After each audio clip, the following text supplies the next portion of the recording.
Hey. I feel like maybe because I'm high. Well, no, it's fine. No, it's fine. What I did is I just went like low. You're more close it's normally to the up camera? high, so it's fine. I just went lower in my chair. Oh. I think so. I wonder. Yeah, I always that talk because I start the live. So just go back down this way. Yeah, that's my bad. How are you? Go back up. Okay, that's fine. That's cool. Sorry, guys. And then I think that light went off. Now it got dark.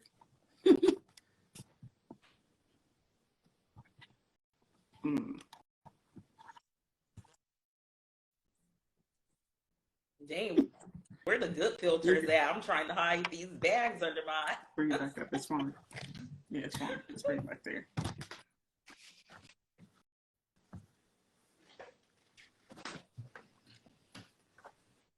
Huh. Well, it doesn't matter. All right. Because I did it. No matter how. I switch the seat every time. As long as you can see me. Yeah, it was more down like this. That's fine. Thank you. Da, da, da,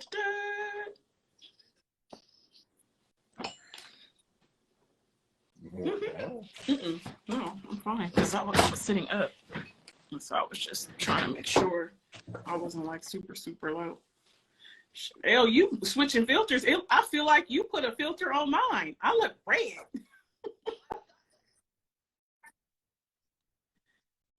I ain't got no filter on. They were all too effective. What's up? What's up? I didn't. I can't do the wave yet. Now you're super low. You can't. Oh, because you don't. Okay, because I. Can I hear it? Can you hear me? Why are you so low? Okay, there you go. Say something. Yay! You know what? Testing 1, 2, 3. I can't say nothing back. I don't know how to do the typing yet. She said B-Rock. I'm like, hey, I can't even, I look so red. That's wild. I'm just about to turn. Yeah, is it your light? I Do you have a ring light all the way down. I look super red. Okay. I know when I turned mine down, it was giving. No, cool. I don't play with those filters like you be playing with those filters. I don't do that. What's going on? I made it. I didn't think I was gonna make it. You know, we I didn't here. think I was gonna make it. We here. What you sipping on tonight?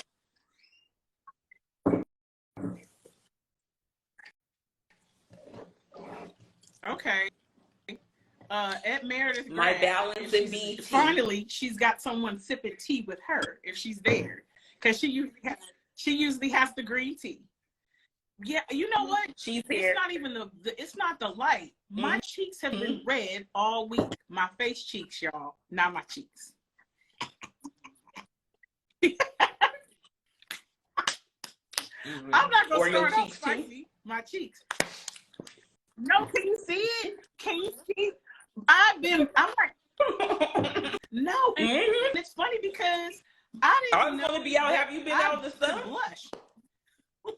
Like, I be getting red all up in here. Like, oh my God, I can blush. I don't know. It hasn't been sunny. It's been raining up here. I'm just getting red the older I get, I guess. I'm going to be red and 50 like, oh, hey. So. White said your blood is flowing. You got a good one back. And then when I started cracking up laughing the other day, all this got real red. I was like, what is going on? And they're like, you blushing. I was like, am I blushing for real? Okay.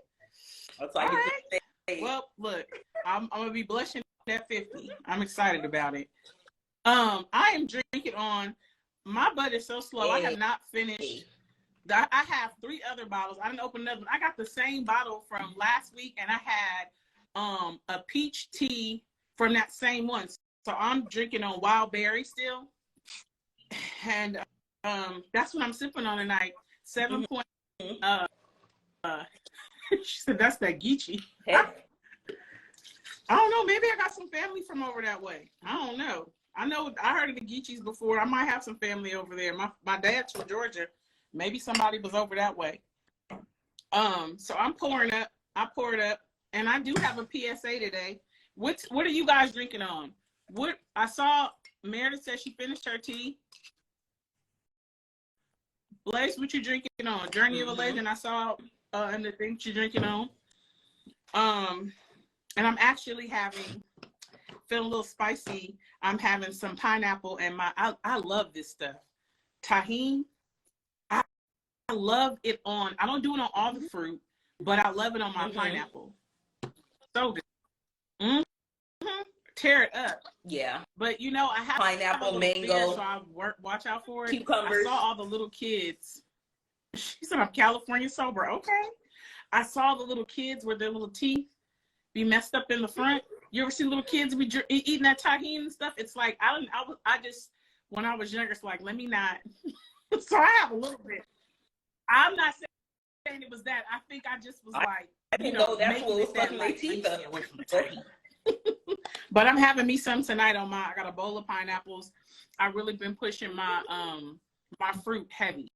Like make sure I eat 80-20, 20% of whatever I want to have. 80% of it's like I have to eat 2 to 3 oranges a day. I have to have an apple. I have to have some pineapple, cut up some cucumbers. Like I just want to reverse it. Like, yeah, just reverse it. And I like all that stuff. It's just like you have to eat that before you can eat.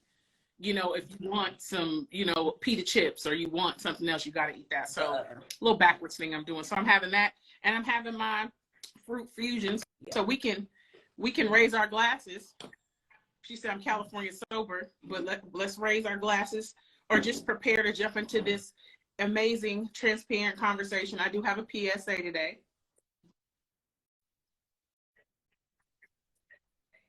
Good. I didn't get a chance to check. I literally, when I said I almost made it, I literally was like sitting in the seat. That's why the adjustments were made right now. Because I was like, oh, dang, I usually have a chance to sit in the seat. So I was moving around. But my PSA, so I finished it. It's a really cool book. It says, where will you be 5 years from now? And it was super cool. But one of the things in it, a quote in it, was like, remember, life is short and death is long. And then I added my ellipsis, ... and permanent. And so I really was meditating on that the last couple of days when I finished the book. And I was just like, you know, we really can seize and immediately implement happiness in our lives. With kids, you ever see how kids are like, can I go play? Can I go play? Or your child is, or even with a dog, they come and they whine for you to run them in the yard. Harlow's probably like, you know what she likes, and she's making sure she gets that from you. As we get older, we lose that like childlike enthusiasm, or we just kind of let work consume us, and we will put in our mind that we don't have time. So I did an exercise for myself. I was like, what are 5 things that I love doing that really make me happy? And I named those 5 things. And of course, the first one for me was like God, you know, creating, family, purpose, food, music, dancing.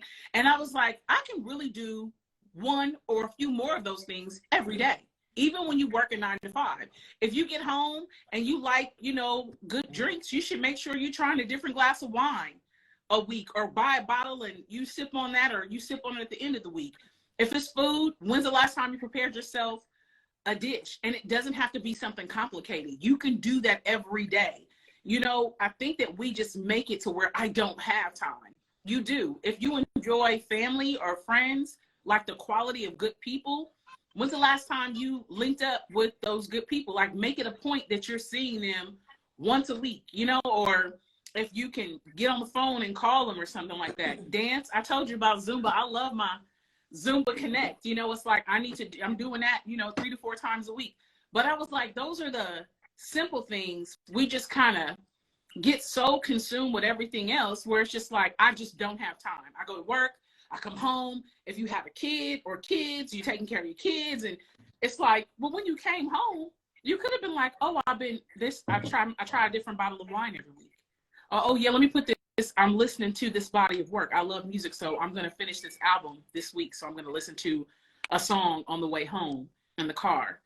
I soak my feet before I go to bed because I like that. You know, I take a bath. You know, everybody has something different, but I feel like it's not as complicated. I think we think of big things, or we do that when the weekend comes. And I think that's just been a mentality that is pushed on us, and we just get in this perpetuated cycle. You don't have to wait till Friday, Saturday, Sunday to have fun. You don't have to wait for any of that. You can create these moments for yourself, you know? And so I'm just reading that book. It got me thinking about other things, and they had little exercises in there. It was like, name 5 people that you feel support you in your vision or your passion.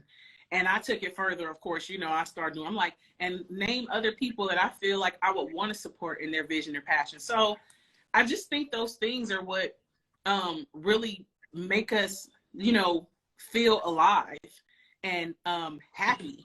And I think there was like a test in there, and it was like 7 questions. It was like, name who won this gold medal, name who won this in 1923. And it was stuff that I'm like, what? And then below it was like, name your favorite. The next test was like, name your favorite teacher, name who your best friend was in kindergarten, name who always looked out for you, you know what I'm saying, when who did you know you could count on. These questions were so much easier, and they were like, you see how accolades are momentary, but people that make you feel good are things that, you know, you're a part of, or true legacy, and you remember it like that. It's not like a moment like, who did get the Grammy, who did get this. So this is a PSA, like, be happy now.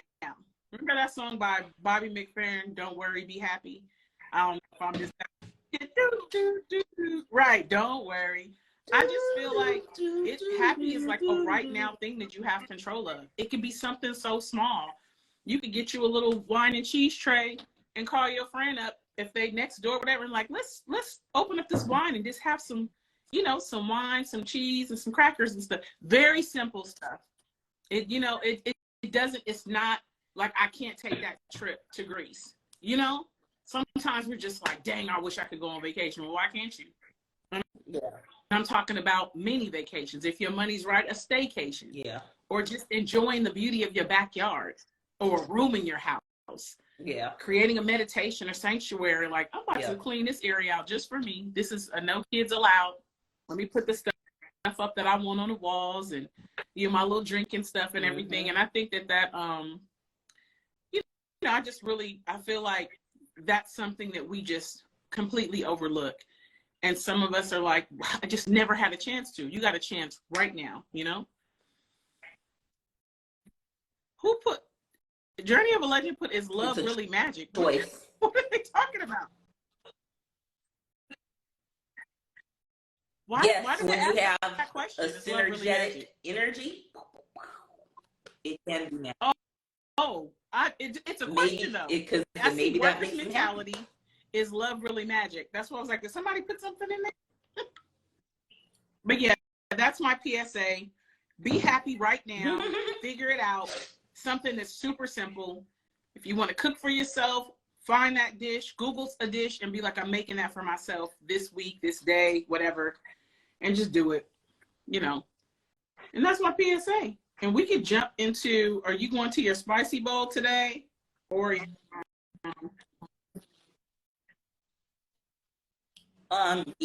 yeah, I'm gonna be in my spicy, but since we're on this topic, I'm just gonna go into Meredith's question because actually it aligns with what you're talking about, so we might as well just continue diving in. And how did you? He's talking about my mug. Love is magic. And I'm asking you, and you're already talking about some maybe love is magic, and you just want to go all into the zen of it. It's like, where does that question come from? Energy. And And Journey of a Legend, she's sipping on tea today. You would think she had her some drinks talking about, is love magic? No, she a tea. We talking about your mug. You sure you didn't put something in that tea? I didn't even realize until I looked in. You said, okay, look. Ain't nothing in there but some herbs, some real ass herbs just in there. I wish that someone could send me, some stuff about man.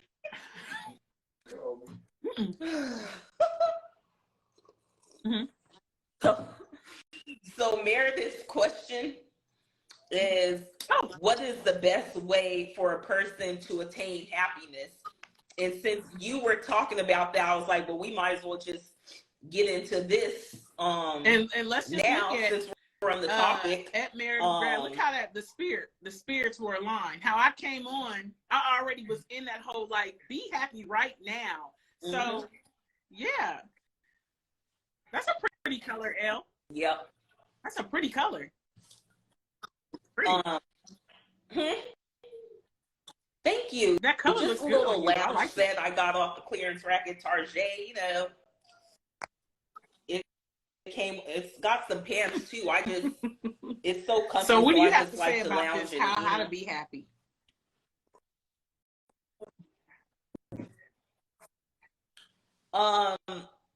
So I will piggyback off what you said, because you mentioned about the accolades versus how people make you feel. I actually have notes too, because this is kind of in my area anyway, expertise. But I don't like to I saw this thing that said don't connect happiness to achievement, and like knowing the Grammys and all that, that's achievement. So to me, happiness is a choice, and you can do things in the present to be happy in the moment. But I also feel like happiness is surface, and you should strive for joy, because happiness is so external. And to me, joy is more of an internal thing, that feeling. And in order to get there, for me, is when you're in gratitude, because gratitude and joy pretty much go hand in hand. Happiness is so surface that you could choose, like you said, I'm going to choose to try a bottle of wine each week. That makes me happy. Coffee makes me happy. Coffee warms my heart and brings me joy, So I do those things, and they give me immediate gratification, and they add happiness to my life. But I think we shouldn't, like, attaining happiness.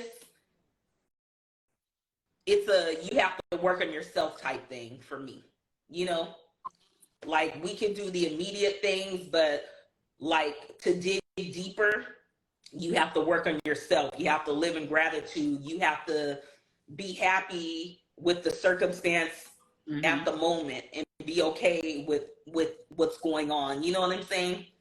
So that's my thing. And there's a quote. Hold on, let me read it. Because this guy, he's a monk, David Steindl Rast. I listened to his interview a lot. I've been listening to it for the last few years that he did with Oprah. And like one of his quotes is, it's bad when you can't read your own writing because I was writing fast. You're going your way to a level of happy. Oh, you'll know when you reach a level of happy. Happy is associated with joy. And he also said, in daily life, we must see that it's not happiness that makes us grateful, but gratefulness that makes us happy.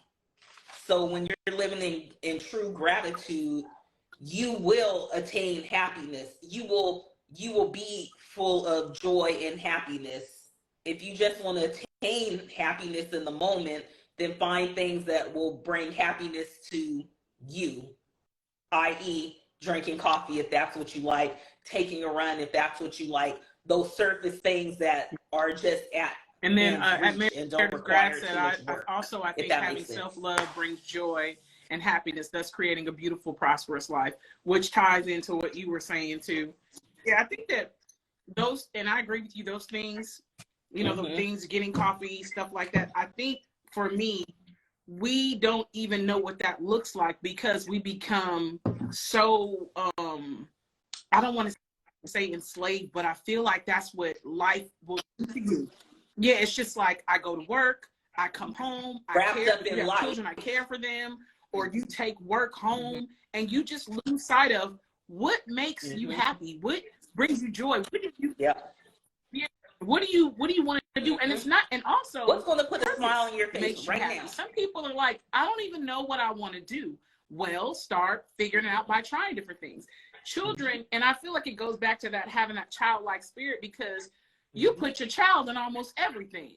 Softball, basketball, try an instrument, gymnastics. They are getting to try everything. And I think that's what we need to get back to as adults. We get lost in the shuffle of life and enslaved to these jobs. And we're just like, pay the bills, go to work, repeat. Pay the bills, go to work, repeat. And then maybe I'll go, oh, look, we're going to go to the club. I deserve it. I deserve it. And it's like, is that even, yeah, it's like, I mean, you know, it's like, is that what you really want to do? Well, that's what I should be doing. No, what do you really want to do? And it doesn't have to be something super expensive where it has you financially strapped. It's like, just really sit and take that in. What type of life do you see yourself having that's fulfilling and happy? You know, like.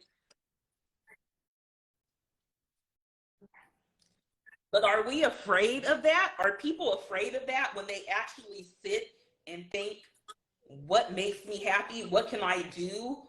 Are they afraid that by doing so will open up this whole new mentality in life that might change the trajectory of where they, quote unquote, think that their life should have been? I get what you're saying. I know I'm going a little deep. We are constantly, but you know, TV is televised television programming. That's the long word of it.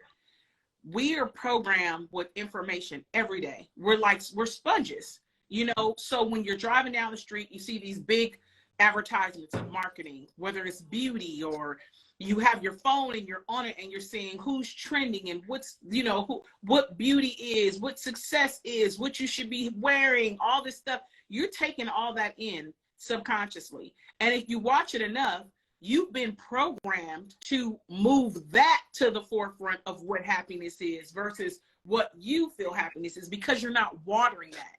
It's like, if, let's say I love gardening. If I never garden because I go to work all the time, but on my phone, I'm seeing the all-white party. This is going on, the Grammys. I drive down the street and I see Kylie Jenner, the Kardashians. I'm seeing this. I'm hearing people talk about it at work. I'm taking it in.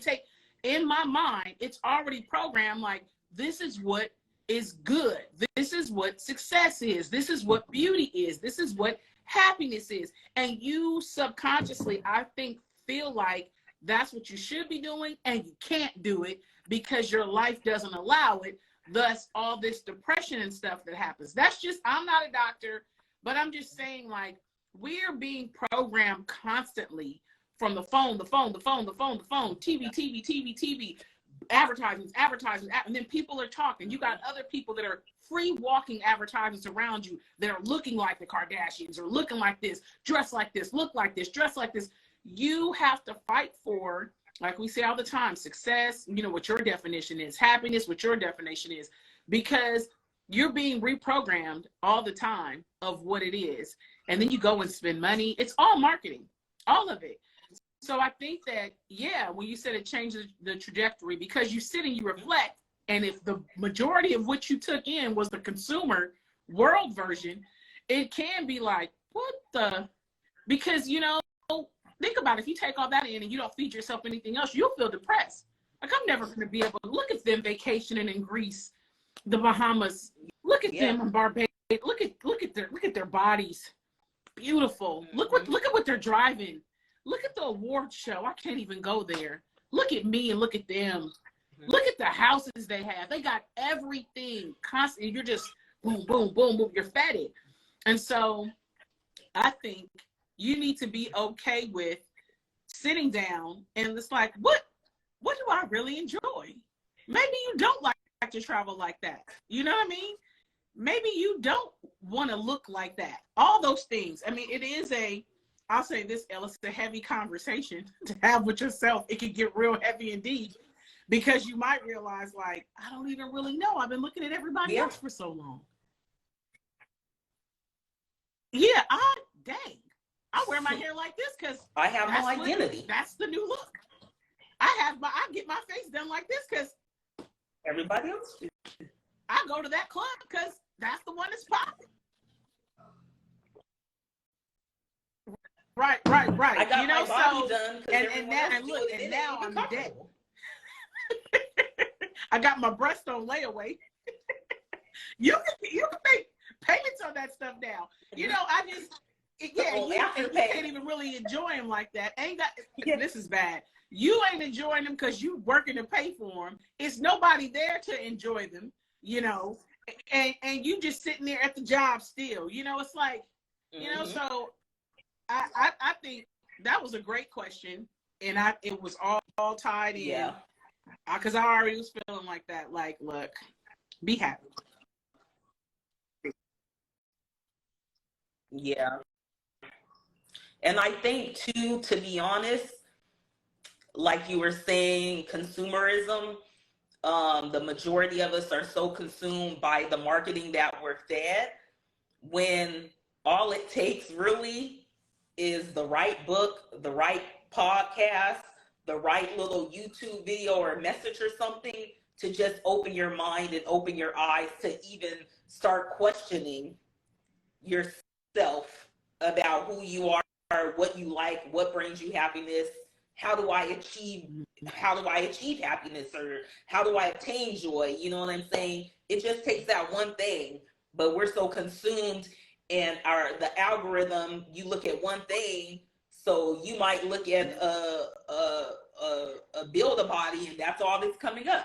You might be looking at the ratchet stuff, the Hollywood Unlocks and the shade rooms and stuff, and all that toxicity is what is going to always pop up. How will you even know what else is out there? You know, but all it takes is one podcast, one message, one book, you know, one audio book to change your mind, to change your mindset, and to question your life and really just like it'll give you, it's a jump start. You know? Like you said, one of those things can jump start you over there, and then after that you got a little work to do, because that's the jump start. Now you got to, like the algorithm, you got to start feeding yourself more and more, so that you just don't get that little bit. It's like, but I get more. Because my algorithm, now I might go on to Hollywood Unlocked here and there, don't go in the shade room much, but guess what? Because I try to keep so much positive and business-centered things on my Instagram, that's what comes up. It's like not so much trash, because I don't get on Instagram for the trash. You know what I'm saying? So the algorithm it'll dish out trash every now and then, you know? But yeah, let me see. Journey of a Legend said, yeah, you got to know what your happiness is and do it. It's not easy, because you'll think what makes you happy is what you've been marketed. The algorithm shit is something serious. Yeah. Yep. But I hope that answers your question, Meredith. Y'all know I be going deep, because my everything always turns back to gratitude for me. When you really start thinking about everything, I just get so excited sometimes, just because you take, I was watching this guy, and he was like, one of the most underrated blessings is I'll be back. And it's funny, because I said every morning when Jonathan leaves for work, it's like, love you, you know, see you later. And I hug him, and it's like, you know, I hope you make it back to me. You know what I mean? And he laughs, but it's just like, I mean that. It's a blessing for him to come back home. It's a blessing for me to see, you know, my children or again, it's not promised. And he said it, he was like, we take that stuff for granted. Like, it's a given. Like, I see you tomorrow. I see you later. It's just, and people are so shocked. Yeah, we don't even know our expiration date, and we got when one. It's deeper than that. You know, and I feel like while it's not morbid, I think of that every day. Even when I go to bed at night, we'll read and talk to each other at night. Because my thing, that was one of my prayers. I want a beautiful, like, let me go when I'm asleep. I don't want nothing, no pain. So when I go to sleep, it's like, this could be it. And it's it's not it. I'm like, I'm just saying, and not making it morbid, but it's like, this is what I asked for. And I have to believe it can happen like that. And I feel like I have more left to do. But if this is it, we won the day, we loved hard, we were happy, and you know, if I wake up tomorrow and you do too, yay, we got another day, you know? Yeah, we got another one. I say, I'm still breathing, God's not finished. That's my thing. It's like, what more can I do to win this day and be impactful, inspirational, and empowered in some shape, form, or fashion? So that gratitude thing, it all ties back into that. And when you know what makes you happy, do you know that that is a domino effect, because your light affects others? Your light and energy and just your happiness will allow you to operate at such a higher level. You don't even know what you're doing to other people. You know what I mean? Because you took care of you. Like on the plane, you put the mask on first. Now you can take care of others through your gifts, your passion, your purpose. You know? Yeah. The gratitude is a big thing. But that was a good question. Yeah. Great. And I love how it segued into a couple of other things too. Yeah. You know, it's like, if we did that, what bowl we starting from today? What you got for us? Okay. I'm going to jump into my mild first.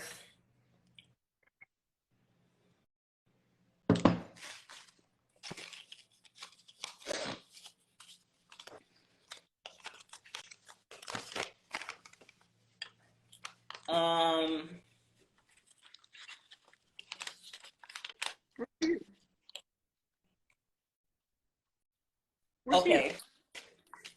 So I saw.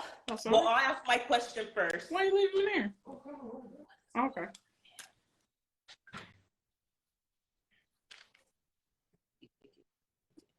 Okay, I saw this girl. The guy asked her about like loyalty and like if she was dating the man and he was doing like illegal stuff and she was doing it with him and they got caught and would she rat him out, or like basically asked, what would you do? How you gonna say and she said, I'm gonna get a lawyer. You're like, if your man is doing dirt and then she started doing dirt with him, would she rat him out? Like that's a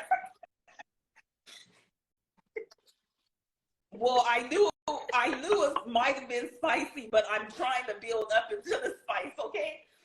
So she's like, so what would you do? He was like, get a lawyer for. Like, I get a lawyer. Get a lawyer for him. She said she get a good lawyer. Okay, wait a minute. Let me make sure. For herself. If she got caught, not ratting him out. She got caught, not him, I should have said. If she got caught doing dirty, she's not. She said she's gonna get a good lawyer, and she said, and she said 10 years looks like a lot, but I'll do it. She said he'll be out, I'll be in, and when I'm out, I just need him to make sure I'm good, make sure I ain't gotta work. And it brought me to the question, because before I ask my question, think about if the roles were reversed and a woman holding the man down in jail, which women do. So my question is a man's loyalty going to be as loyal as a woman's? So is a man going to be a Keisha Kaur and hold his Gucci Mane down while she in jail? Or is he going to put money on her books and have another bitch out there doing the same thing, and when she get out, it's like, I took care of you in there. So is he going to be a Keisha Kaur for her? You know, is a man going to hold? Is a man going to be loyal and hold a woman down when she's this is in jail, specifically like for a jail. woman holds a man down when he's This in is jail? specifically for jail. Okay. And I threw the specifically for jail. Is he going to be a Keisha Kayor? Well, you know, put that down. She's not the only one. Gonna get Keisha Kayor? Because I don't want to just put her. I don't know why they just highlight her. Remy Ma, Papoose did it for Remy Ma. Okay, so yeah, Gucci Mane and them, I feel you, but they that's what's trending. Sure did. And then even before them, what's that one? She Almost Cried. I make it a point to stay up on all the different current events. She's an old one. Mandisi and you know, yeah, I know her dude's name is Mandisi, right? Oh, what's her name? Yeah. Oh, there it is. Yeah, She Almost Cried. Yandy. But even for them though, for that whole situation, this is just my own personal opinion. But wait, you were holding them down, but it also kept you a storyline. Well, I'm not even there for the storyline. So they actually asked him that question. Like it was, and he was like, I don't know.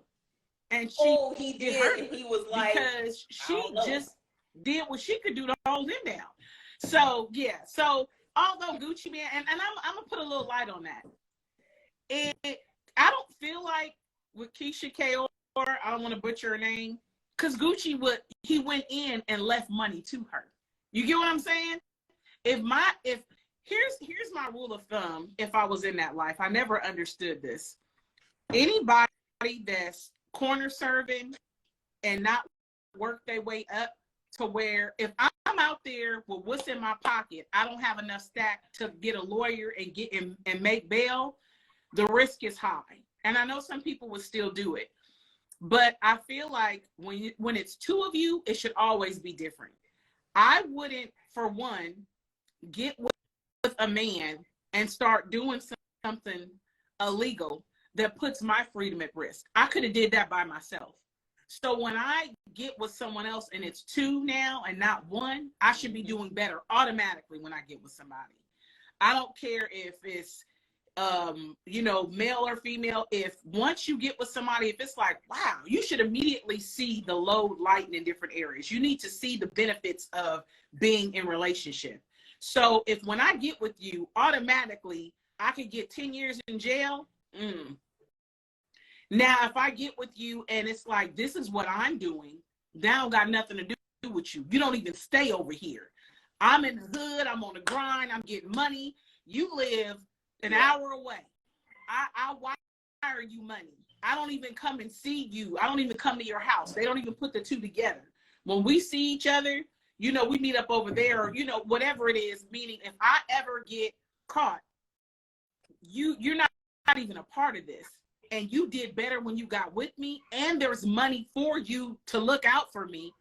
I'm going to tell you where that is so you could look out for me, because that's the only part of this relationship or part of the deal in the relationship I want you to hold up, if that makes sense.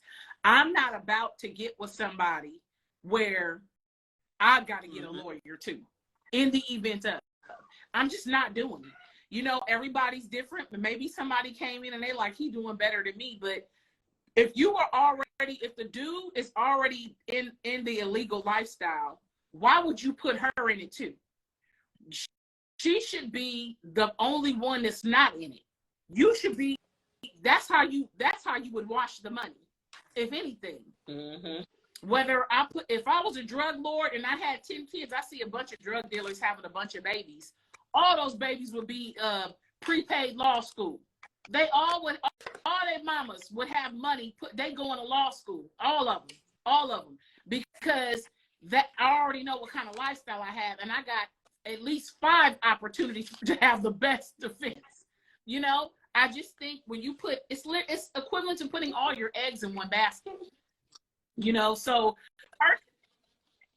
right, and it's like we both dirty. Because what if y'all got caught together? No one that can help us out because we all was in the pot together. It never made sense to me. She said, hey, well, that would just be a choice that I made. I'm not here to knock you for your choices, because some people like, I want to be in the mud with my guy, you know, I'm a ride or die. I don't need to ride or die that way. You know what I'm saying? I would love for you to have some, right. Because that's true riding in real time out there. That ain't even, I would love for you to have. It's true. You really could be dying out there. For you to have something when you came out. That's some real ride or die. You go away for 10 years. That's why I said with Keisha Kayor, it's a little different for me, because when Gucci Mane caught that case, you see, she wasn't in that lifestyle. That was his girl, and he left for some money, and she flipped it, as she should. If I'm with a dude and he's got his hands in some dirt and he goes to jail, but he says, damn, I'm down, but I left you $2 million. I mean, really? I shouldn't be able to hold it down? I should be looking good, holding it all down when he comes out. You know? So no dig on her, because she could have still went and got with another dude or something. But I mean, I think you'd have to be stupid. If a dude set me up with $1 million or more before he went in, and we already were in relationship, what do I have to lose? I'm just going to keep myself together and make sure he's straight, because that was the deal. But I don't want to get with somebody knowingly going into it that what he do, he could get 10 years, you know what I'm saying? I have to hold him down. And I don't want to say, I know your question was, you know, will a man be as loyal as a woman in a jail type situation? I think there are men that can be. But I think the reason why a lot of men, even including that Mendici thing where they're saying, I don't know, because I think that men naturally in their nature would not want to connect with a woman that was doing that. I think they wouldn't even want to get involved with a girl that's out curb serving or doing some stuff where she could catch 10 years. Just think about it. How many dudes do you see get with a woman and it's like, she Grisel's out there. She out there getting it. You know what I'm saying? And if she go, I'm going to hold it down. You know? It's like, why? So I think that some men would, if a woman caught some kind of case, if she went to jail behind something that wasn't something he knew going in, like, I know she's doing illegal stuff, you know. I think that men would probably, a good man, and I believe there's some out there, would care for that woman, you know, and take care of her because there's love there. But I think if she was like the men you mentioned, you know, Gucci was out there doing some dirt. If your girl went and shot somebody up and she get caught with, you know, some QPs in her trunk and all kind of stuff, shit, I mean, I guess they'd be like, I knew the job was dangerous when I took it. I guess. I mean, would you knowingly get with a man that was doing that? You knew every day you came home, this might be the day they might have snatched him up. Yeah, or the phone rings and you're like, I'm like, who kicked down the door today? Baby, use the burner phone. Use the burner phone. Yeah. I mean, and even those are tapped. Especially y'all with the Obama phones doing drug deals and stuff. It's a fucking they building RICO cases on Young Thug and stuff. You think like I'm good. I'm okay. I mean, I don't know if anybody in the comments. Well, I don't know if that was, I guess that was a little spicy. Let me see. Arkansas Barbie said, men's love is conditional. Journey Legend said, if we rocking like that, but we got to have the thrill, baby. You giving up the cold, not Griselda B. Take a shot if you dated. Did you say take a shot? Who said that? Take a shot. If you dated a D-boy, that's what Journey of the Legend said. So if you dated a D-boy, so any Journey of the Legend. So anyone in the comments, if you dated a D-boy, put a shot glass in the comments. Take a shot if you dated a D-boy. What? We'll wait. No, thank you. And then they getting caught, so they're not even good at it. I'd be mad. It's like, you're not even, hey, bro, if you're gonna do the legal shit, at least don't get caught. Just be good at it. Like, really own in on your craft. That's a different one. You know? Did anybody put a shot glass in there? Mm-mm. Don't be ashamed. What if you date a Don't be wannabe D-boy who never moved their way up and is getting high off their own supply? I knew a guy back in the Gap that would take the money he had, buy weed, smoke the weed, the profit off of it, and then sell the rest of it to get back the exact amount he made and be like, yeah. I'm like, you're ridiculous. Look, no. So you say I can make $375. Not even a break even. And then you smoke up all the profit of it. And then you like, I'm about to get out here and make it. And you make back the exact $375. It's like the math ain't mathing.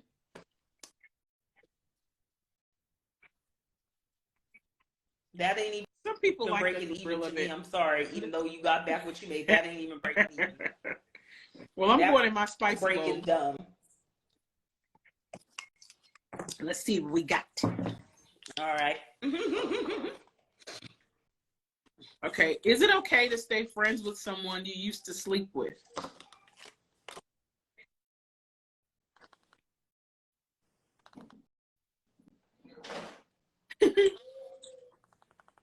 They out here moving wild. When you say sleep with, we're doing a relationship. If you're saying anybody you used to have sex with, or two here or there, you know, is it okay to still be friends with them? And I say under the terms of friends, like you guys can still go grab some food together, or if they hit your phone and want to catch a movie or something like that, you know? So even if it's like it was a fling and you haven't heard from them in a while, and they hit you up and they're like, what you doing? I'm in town. I want to know if you want to grab some food. Is it okay if you're in a relationship to stay friends and with someone that you have slept with? Oh, see, in relationship, if I was in a relationship, I wouldn't still be friends with someone or people so I've had a fling with. I just leave that alone.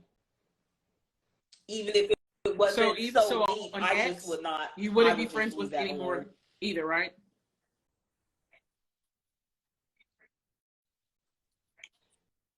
I'm not friends with any of my exes. I mean, I've had one ex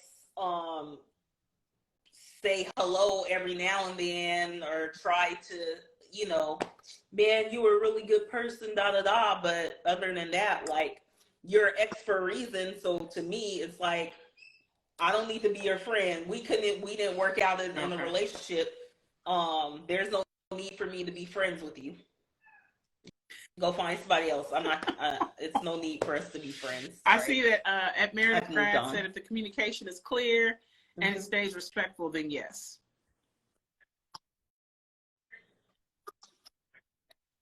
But then no, because it's never clear and respectful. It may come off that way until they be like, damn, you know, we had good times. I really miss you. Like, I actually, you know how them conversations, y'all know how them be. People like that. I think the nature of the relationship changes. So I say, the first order of business is talk to your partner who you're in relationship with. How do they feel about it? They need to know that you have had sexual relations with that person. If you're not telling your partner that you had sex with your play brother, your homie, whatever, that's wrong. Yeah, that's wrong.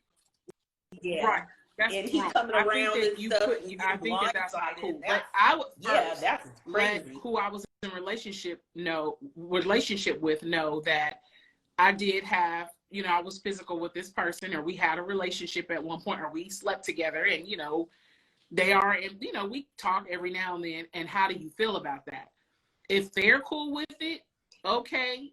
If they're not cool with it, then it's like, okay, we can talk about it being, I think for people that I've slept with, if we didn't have children together, or like, it depends on the nature of our relationship. If we were still close and like really rocking out as friends, and then I got with somebody, they would meet. I feel like they would meet, and I feel like the caliber of individual I am, the trust is on me. So I would feel like whoever I'm with, and that person, if that person was already there before them, then it's like everybody is put together. Now, how I interact with that person, I do need to change some things because it's the respect that I'm giving my partner now. You know, my husband, my boyfriend, whatever. So no, I wouldn't, where I possibly might have stayed up or chopped it up on the phone, you know, at 11 o'clock at night, or they could call me whenever. We have an understanding now that I'm in a relationship with somebody. You can't call me like that, because if you do, I will feel like it's an emergency. You know, that's my friend. No, I may not see you as much as I did when I was single, because I'm with somebody now. So as long as all that, I'm just thinking that Meredith Grad was maybe saying that, communicated, and it's like respected, we good. I could do it. And as long as my partner's cool with it, once somebody shows me that they on some other bull, then we done. I sever the ties, because you clearly trying to put me in a you know, a cross, and you're and I'm gonna have to exercise the cutoff for my spouse, my boyfriend, because you disrespected them. I already been like this with you, but for you to pull this with me, you put me in a messed up position, but you just disrespected them. Even though they weren't here, I'm here. I'm connected to them. You just disrespected them, so you gotta go. We're done. It's over.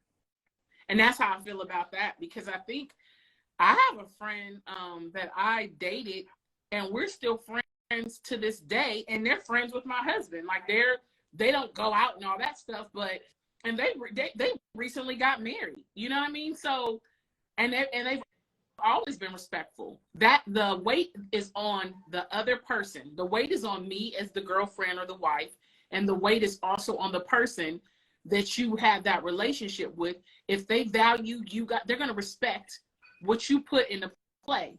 Like, I want her in my life, so I'm going to respect the terms of the friendship now changing because she's in relationship now.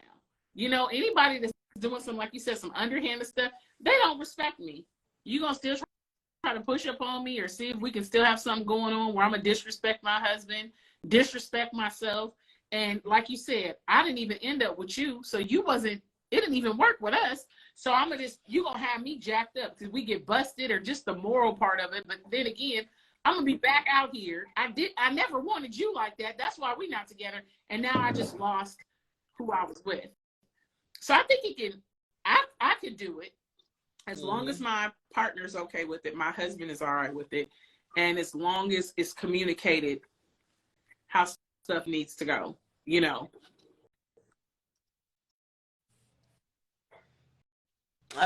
I'm with Journey of a Legend. He said, if I was in a relationship, that would have to be a discussion, but most times no one is going to be cool with that. Because I think it's a level of, like, the other person, the other woman, or the other man, like your partner, there's a level of insecurity that some people may feel, because while you are friends with that person, of course, your best friend is your husband or your partner, but you're also friends with this other person. You guys might have a certain connection than your other partner, and that can make the man or the woman feel a level of insecurity. You know what I'm saying? Because maybe they want to have a relationship like that. You know, it's like certain things you might laugh and kiki about with a friend that maybe you don't laugh but with your husband about or the same wife, things know with that. your husband or something. And two, you know what I'm saying? How strong is your relationship? Like, for me, I just feel like I don't want to have something stronger with someone else, and my husband and I aren't tight like that. If I've already been knowing the person for years, we already have developed chemistry, connection, all that. My husband is the new guy on the block, right? But it's up to me as his wife and us to develop our own chemistry. So if I keep running to my friend to have these moments, or kiki Yeah. with them about stuff, then I've ostracized him. I won't allow us to grow that way. But I feel like healthy relationships, you're going to have a chemistry with your husband or wife that's unmatched from your friend. Your stuff, even with your girlfriend. Let's look at the title friend, male or female. It's stuff with your husband that you're not going to talk about, that you talk about with your girlfriend. You're just not going to do it. So is he jealous of that because you laughing with your girlfriend? So you put the male right over there, friendship. That encompasses male and female. But your husband, who mine is my best friend, we gonna rock out. That chemistry is unmatched. Versus you, and you're with this person every day. You weren't even with the dude that you slept with every day. You know what I'm saying?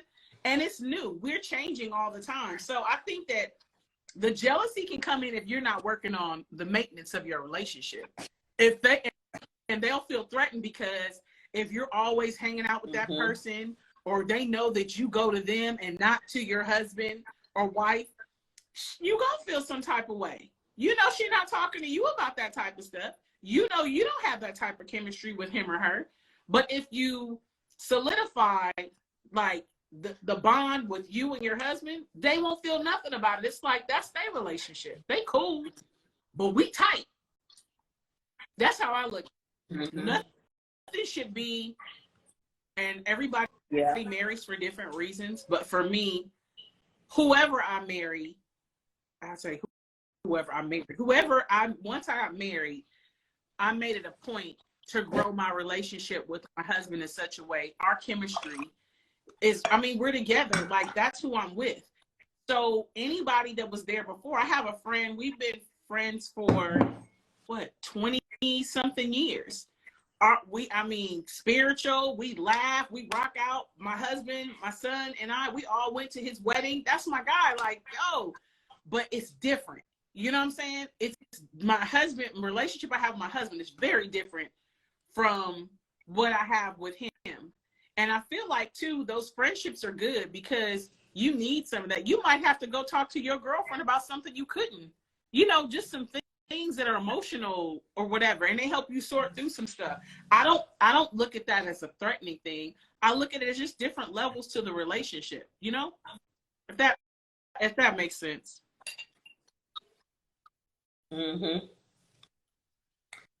It makes sense. And for you too, I mean, you, like you said, you've been knowing that person for 20 plus years, like, exactly. That's a long time versus someone who dated someone for a year, 2 or 3, you know what I'm saying?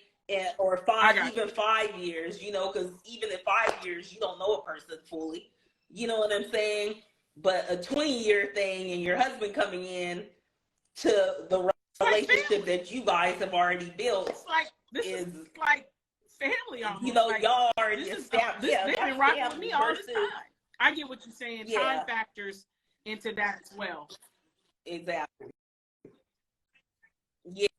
That makes it a whole different scenario versus I dated this guy. We were together for 3 years, and we just been cool ever since. So, every now and then I'm talk to him on the phone. I'm cool with that. You know what I'm saying? Now that you put it like that, and your dude's looking like, fuck. Like, what y'all talking about? What are y'all talking about? Yeah, y'all still talking to you? Find some new friends. I get it. Okay. So you looking at time factor. So you saying if you came into it and your husband was like, she's been my friend for 25 years, you would look at that differently from we dated for 3 years. Yeah. We not together no more. Yeah.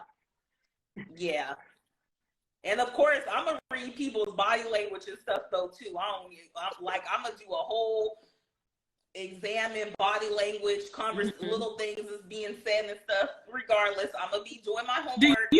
Do you feel that women are more sneakier than men?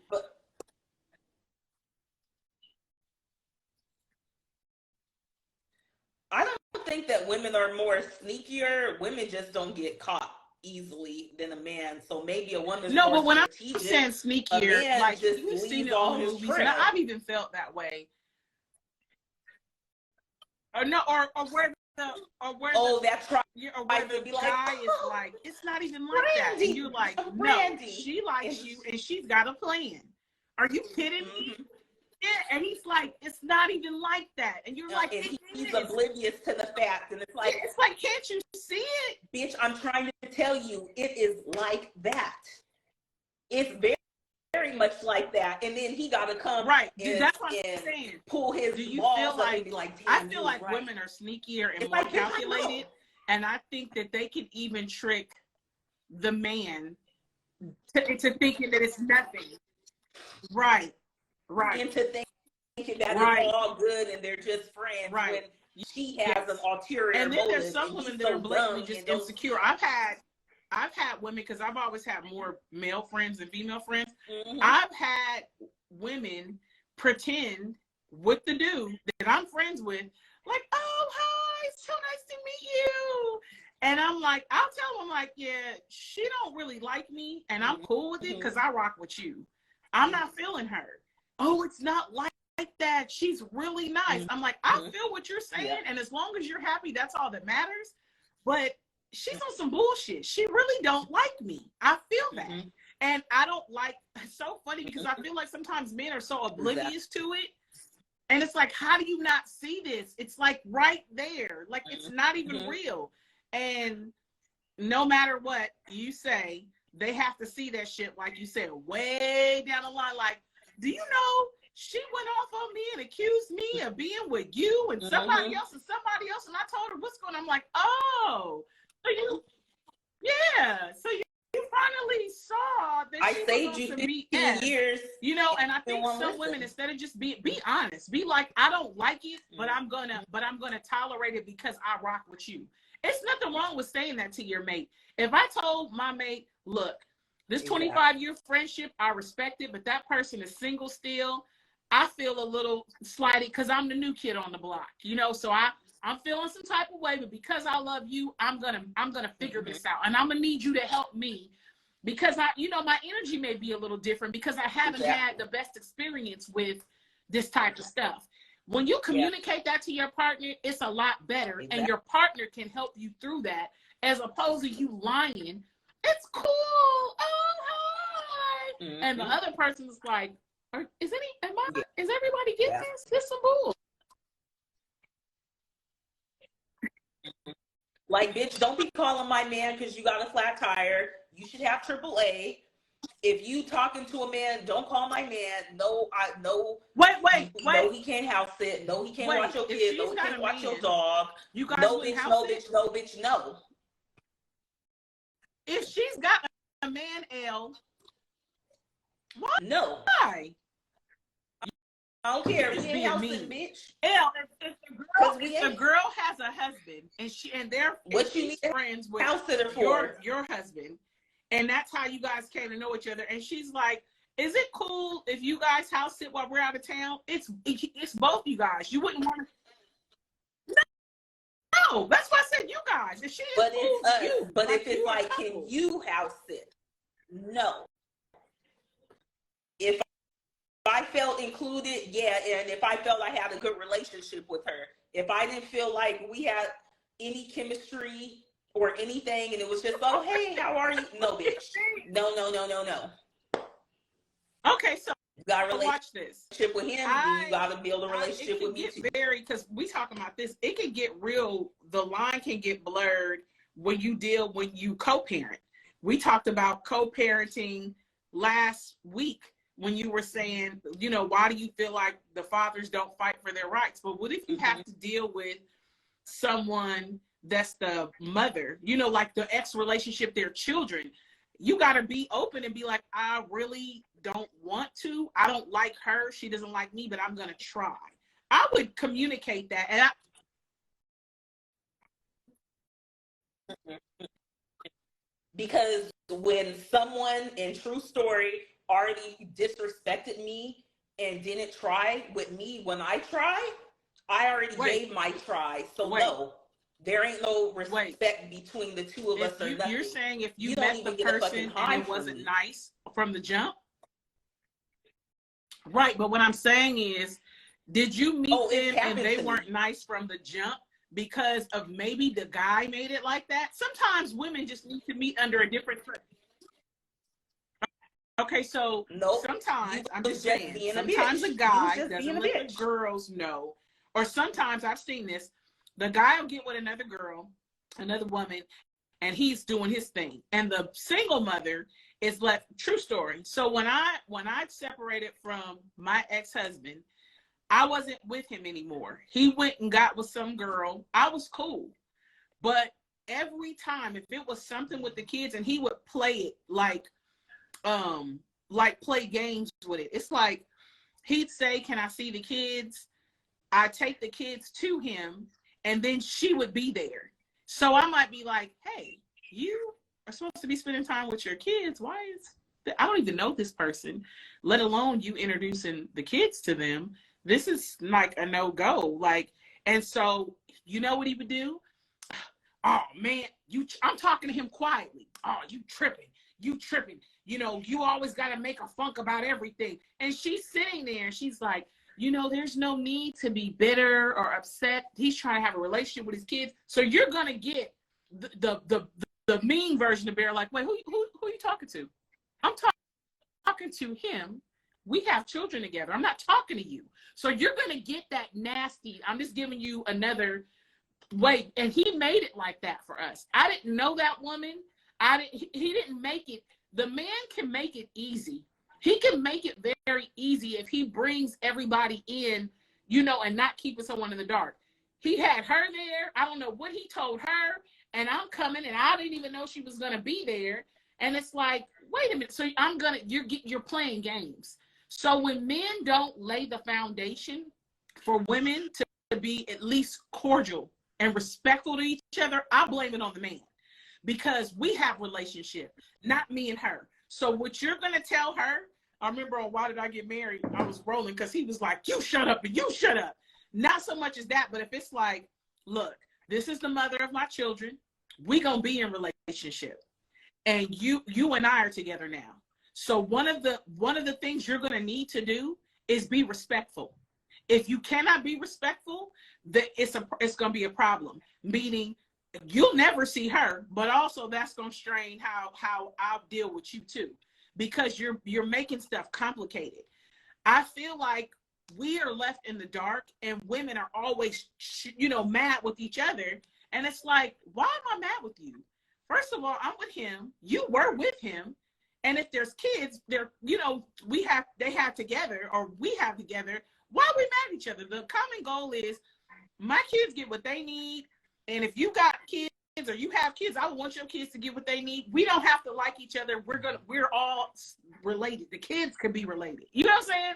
Does that make sense? Yeah. Well, my situation wasn't that. So you think the girl was just mean? It was just a fucked up situation from the gate. Okay, so you just feel like you just a mean person until this day. No matter how nice he you didn't even get to know me. Not even I wanted you to come and try to be friends with me. Yeah. Just be respectful. You didn't even want to be that way. You got some other stuff going on. Yeah. Mm-hmm. Barely not even look at you and barely say hi whenever we were in the same room at a soccer game or just different stuff. So no, my situation was definitely and the man not that. You don't feel like that was disrespectful over. The girl was just who she was. She was just who she was, a bitter bitch. Okay, and I respect it. I still never understand why the woman is bitter as long as the man is taking care of what needs to take care. I don't care about who you with, who you screwing, who your new girl, what trips y'all going on, as long as it doesn't interfere with you giving financially. It's like, why are you bitter? Well, that's why I said it's underlying stuff. 8-9 years. What you bitter for? If you still, because I'm the kind of person, if you want him, just know that I don't. If that's how it is. But if I'm the new one in relationship, I'm sorry that you feel that way. And he would know. I'm not about to bend over backwards for anybody. I'll just not be around for any of these interactions if you guys have children and stuff together, because I'm not going to subject myself to that negative energy. Won't do it. But it just speaks volumes. I mean, I don't know why somebody would be mad at another person that's not mean to them. It's like, what you mad for? For what? As long as my kid is getting what they need and I don't want to be with you, we're good. You're not going to hear nothing from me. We are okay. We are A-okay. Mm-hmm. Yeah, that's unfortunate. Women, I think that women need to prioritize, especially when kids are involved. It's not about me anymore. It's about my child getting their father, being supported financially by both of us, and we put aside our feelings and we figure this out. Yeah, I'm mad because you was whack with me and I see you got better, and now you the better version of you is with this person. Damn.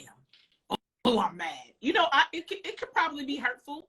Like, you just drug me through the mud, but now you being Mr. Nice Guy over here. But that doesn't have anything to do with this person that we have together. You know, I wish that the lines weren't so blurred. You know what I mean? It's just unfortunate because the only person that suffers is the kids. And then also, you suffer, the woman that's being bitter, because you can't even be open to new happiness or possibly, you know, being on a frequency of having someone good come in your life because you operate in bitterness and mean. You know, you just not a mean person. Bitches just mad because I'm pretty and from LA. Shit. That's horrible. Well, it's an unfortunate situation. It's not unheard of, but I'm sure you're the bigger person, so, you know. What bowl you going to now? Yeah. I guess I'm gonna get up in my spicy because it seems like you've been spicy the whole time.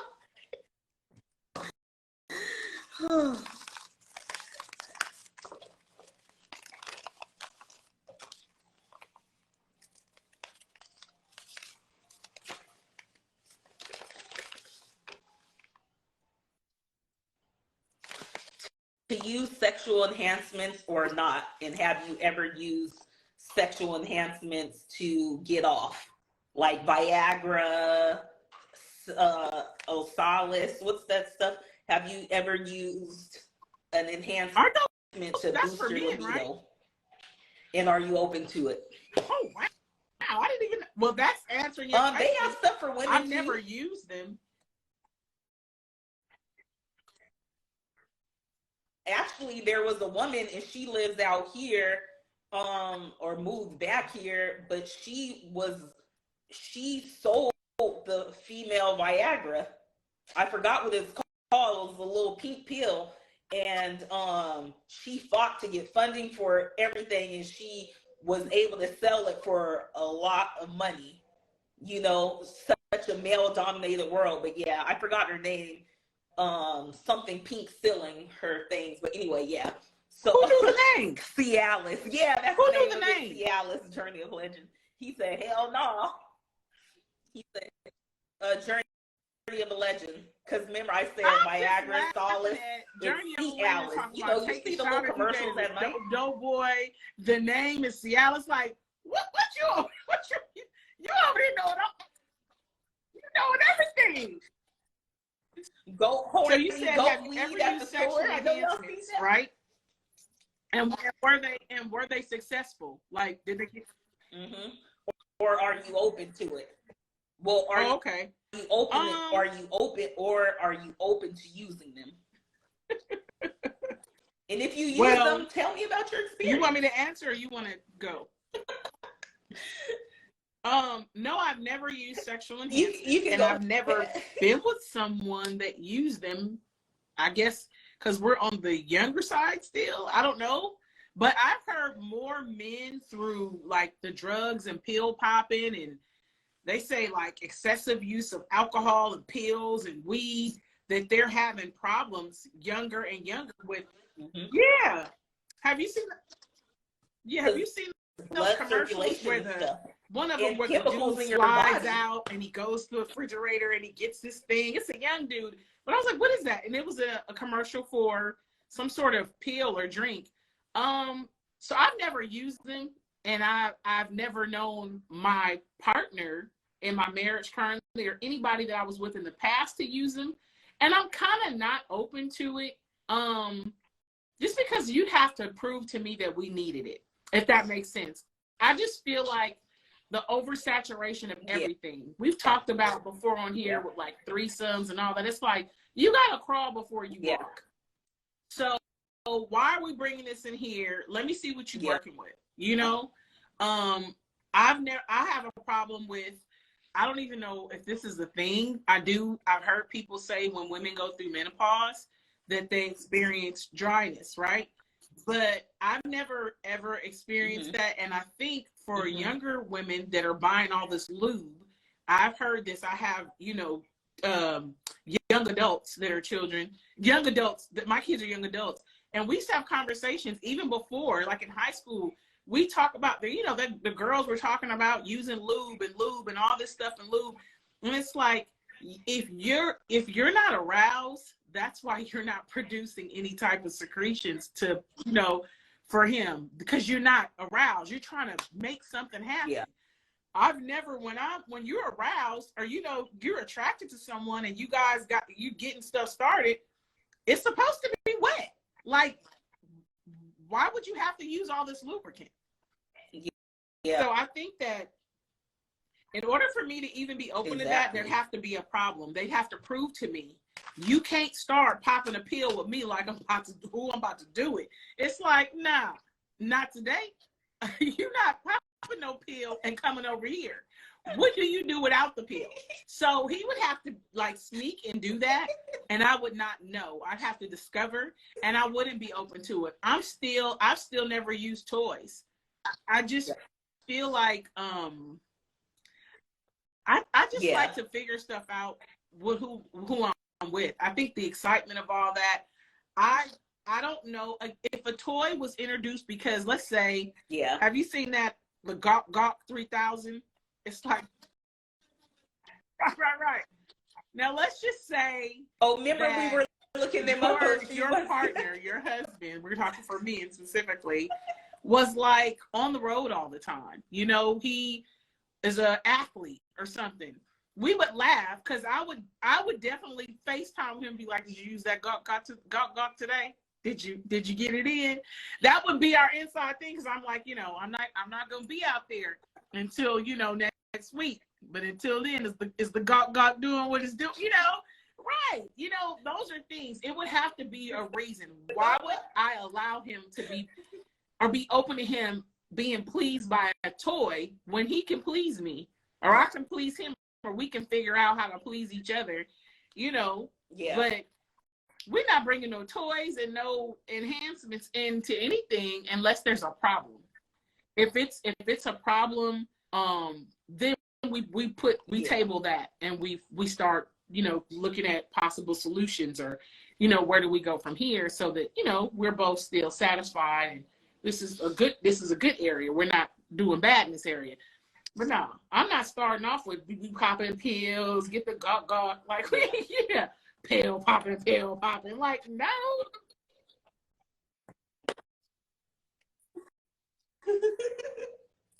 So I never used enhancements and I never plan on it. But this just was a great segue into if you are having issues with boosting your libido, like you need to get down to, or sexual arousal and just in general, your sexual health, you should definitely look at areas. Are you stressed? Are your hormones out of balance? What does your diet look like? Because a lot of those do play a role in your sexual health. So you could change your diet for sure, incorporate herbs into your diet, like sea moss it looks like literally your sex pill. Did you see what I Who needs Viagra sea and moss Cialis looks kind of moss? strange. Look. I started feeling some type of way. Yeah. It was given to me. Yeah, but it was in a jar, and it was slimy, right, and I smelled it, and I was like, if we wasn't cool, I would feel like, where does jar come from? Who did something in the jar? Like, but it has so many benefits, though. Even besides the sex aspect, it has so many good benefits to it. But like sea moss, that is true Viagra, Cialis, pink pill. You've got avocado, spinach. Because I got a problem with the ashwagandha. Okay, now that you brought that up, so Tab Time was talking about promoting the Goli gummies, the apple cider, and ashwagandha. So I'm like, oh, I want to try both of these because they say energy and then the apple cider. So I get the ashwagandha gummies. I'm tearing them gummies up. Nothing. So I go back and I'm like, what is ashwagandha? Isn't this supposed to be energy? And I start watching her more, and she'd be like, I forget what her husband's name is, but she'd be like, Chance took my ashwagandha. Chance. And I was like, I know she's not acting like it's the sauce starter, because it's not. I ate the ashwagandha. I was eating that like candy, and it did nothing. And she promoted that. But why did she promote? Well, I don't trust gummies. Why did she promote it? I don't trust gummies because I feel like that's not right, Elle. Because that's a check. She need to stop. We talked about consumerism and marketing. You will get the check because you feel like, oh, natural living and herbs align with me, but it doesn't mean that the shit works. Like for me, first of all, I'm gonna try to get my herbs in the purest form, whether I'm going to get a turmeric or a ginger and juice it or something, or I'd rather get like the powder form or the dry herb form. And that's how I've never taken ashwagandha in any other form but powder in my smoothies. So maybe you got to try it that way, but I never took it in pill form or in like gummy form and like stuff like that. And then when you look at the ingredients, it doesn't tell you, but then you think, well, in this one gummy, what is the percent of ashwagandha in here? How much is sugar and gelatin and stuff, and how much is actual would you promote apple cider vinegar? If they had you, would you be on there talking about ashwagandha gummies? Get yours. Would you? You're over there laughing because you probably would. That ain't right. You know what? You need to. If the payment was right, if it was super high, I would think about it. But I would not promote it in a sense like I would have to be comfortable with saying the disclaimer of it all, because when you take anything, you have to know that everyone's body is different. Okay. Things so you might not work. Like even on my products, I have disclaimers. Yeah, she didn't say that though. Exactly. So results may vary. That's a whole different thing when you say that and you get paid versus you probably got a nice paycheck to say what you said to get more people to buy, which ups your stake to get more. But you have to be able to word it even if you didn't say results may vary, you would find a different. You could even say this is how it works for me. You guys should try it. Try it. Don't talk about no. For me, not. Girl, let me say this. Let me show you this right here. See this right here, girl? These apple cider vinegar, ashwagandha jelly. Girl, get you some. That's different than saying, let me tell you about these goji apple cider vinegar, ashwagandha gummies. I've been taking them for a couple weeks now. The first week, I didn't really feel anything. The second week, I started to feel a little different, but I was also changing the way I ate.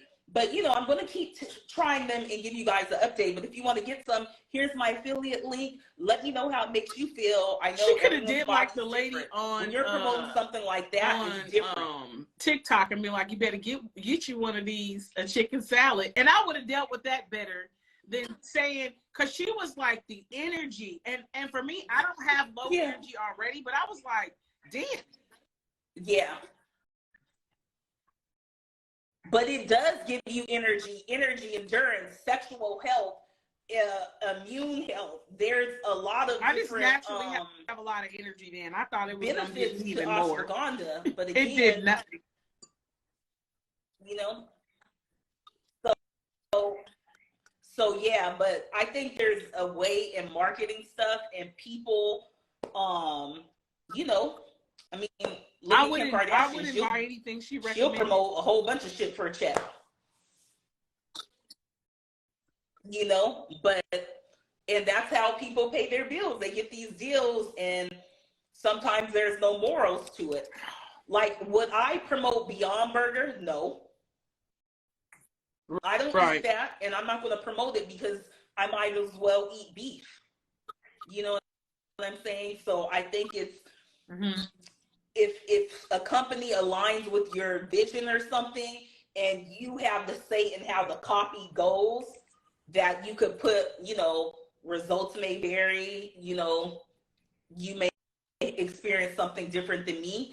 That's a whole different thing than promoting just right out the bat. I like this stuff is, I like that your disclaimer is better that way, because one, when you're a brand, I will try something, because if I already like you as the brand, it's like, oh, you know, she recommended that. I'm gonna try that and see how that works. You know, I take my B12, I take this, because I don't have low energy, but I'm always looking at improving my energy even more. Like, ooh, that was really good. Yeah. But when you don't say what you said, results may vary, or it's like it should be implied, I start feeling some type of way. You know, I feel like you should like keep saying, get this, and it's like, you know, this is how it's working for me. The results may vary. You know, try it once and see how it works for you. Maybe it will, maybe it won't, but I'm gonna tell you how it's working over here for me. I don't like when I see something like, oh, you better get this right, this is hitting. When I take these, you know, like you said, chance, and I'm moving around, ashwagandha gives you energy. It did nothing for me. Like, I literally was like, it's like candy. Yeah. And I'm with you. It's probably, I know when they say whatever the first ingredient is, that's what the majority of it is. Yeah. Yeah, and it goes down from the least. So if ashwagandha was last, more than likely it's 1% ashwagandha in there. Probably have more apple cider vinegar, because even when you're making cosmetics and beauty products and skincare, you have your hero ingredients. That percentage of those heated things, and you got your cool down phase, and that's another percentage, which is smaller, and then your other cool down phase, which is smaller, and then your vitamin E phase, and that's 1%, which equals 1 gram. So whatever is the last 2 ingredients, which I'm pretty sure it had at least 10 ingredients, the ashwagandha and the apple cider vinegar was probably the last 2 ingredients, which means it had the very least in it. So you guys be aware of that when you're reading the labels on I literally bought it, you know, just like, oh, that won't happen again, but ashwagandha, a joke. Ashwagandha, shatavari, ginseng, maca, all that stuff, fenugreek. All that's good for your sexual health and other things. That's probably how I got pregnant, because I was wound healing and I was taking all this stuff, ashwagandha, astragalus, maca. You could make you all kinds of herbs and shit. I'm having a brain freeze here. It's you know, people are trying to conceive. Yeah, but you should make a blend, because like a fertility herb. I've never seen so many people. We said this 1,000 times on I have one saying, I'm trying to have a baby. You hear it all the time. We're trying to have a baby. but they rather go pay thousands for in vitro and all this stuff when you got to look at what is your lifestyle looking like first off, and then start incorporating herbs and stuff and see if that helps a little bit, because a lot of these herbs actually do help with the female reproductive system. They do help balance your hormones, and hormones do have a lot to do. Well, this is with, just my random your fertility. What do they call it? You know, where it's like it's not theory. You know, when they say it's like I don't know why I'm having these brain freezes. You know, Elle, when they say well, yeah, this is my. It's almost like conspiracy theory. This is my conspiracy theory here. All these people that are, you know, saying, or couples were trying to have a baby, the woman first needs to, I think you should always see if she was on birth control. Did she have the thing in her arm? Was she taking birth control? How long were you taking it? Mm-hmm. Have you, and even I've heard like when there was a girl that my sister knew, and she had 9 abortions. And when she got with the guy, she wanted to have a baby, and she was having a hard time. But she was going all different places having these abortions. And I'm like, yo, they're scraping on your insides, you know? I think you have to look at what you got, like you said, your body, and maybe there's some healing that needs to happen, or maybe because your body's been injected with this implant that you've had in your arm, like it was going against you not being pregnant, and now you just took it out and it's like, pop, want to have a baby. I think that this stuff, when you start talking about it stops a period. Yeah. So when it's like this, and we're supposed to have I never did birth control. I remember when I had my. Oh, me neither. They gave me some after I had my baby, and I just, the prescriptions kept coming to Publix. When I first had my son, they asked me, they said, you know, typically you're very fertile after you have the baby. So are you guys trying to have another one? And I was like, you know, no, that's not the plan. Well, you know, you just want to make sure that you have some precautions, so we can start you on birth control. It's a simple pill, you know, that you'll take. She was explaining it. So, you know, I'm me asking 1,000 questions. So what are the side effects and how does this work? When she explained all that and all the questions I had, and then I got the prescription and then started doing my own part, I'm not taking that. I'm not taking this. I'm like, all this stuff that it can cause from me trying not to have a baby, I'd rather use a condom. I don't want that. I don't want to have all these side effects, possibly hair loss. They covered everything. Like, this really could happen to me for me taking this pill, trying not to have a baby.